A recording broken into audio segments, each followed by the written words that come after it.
My adjournment matter this afternoon is for the Minister for Outdoor Recreation, and the action I seek is for the Minister to ensure that the 2023 duck shooting season is the last one to ever go ahead in Victoria. On the opening morning of the 2023 recreational duck shooting season, a rescuer at Gunbower Creek near Echuca watched a black swan fall from the sky after flying onto power lines as gunfire erupted. It signalled the beginning of a 5-week onslaught onto Victoria's native waterbirds.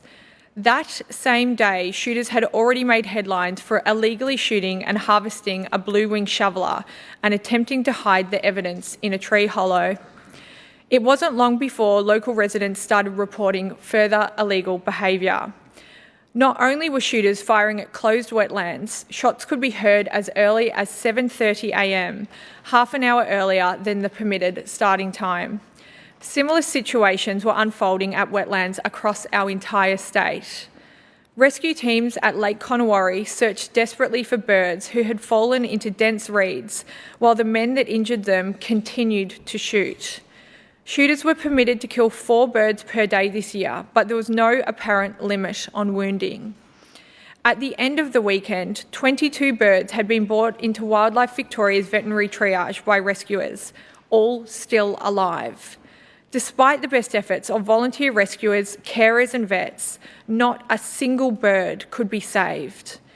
Among the dead were 8 illegally shot protected and threatened species, including the freckled duck, one of Australia's rarest waterbirds. By day 7, rescuers had retrieved 73 native waterbirds from just a handful of sites. Each one had been wounded and left to die by shooters. At the beginning of May, a Geelong business owner found the bodies of 9 native ducks dumped on a residential nature strip with obvious gunshot wounds. None had been harvested for meat, as is required by the wildlife game regulations. Today, I continue to receive reports from vets and rescuers who volunteered their time at closing weekend.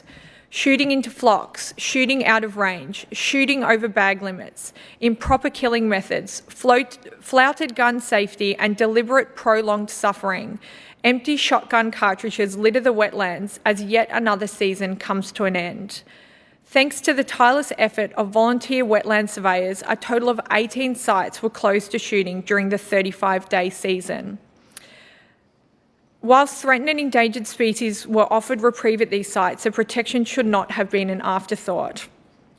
This practice has no place in Victoria, and I hope the Minister will support a complete end to cruel duck shooting after this year.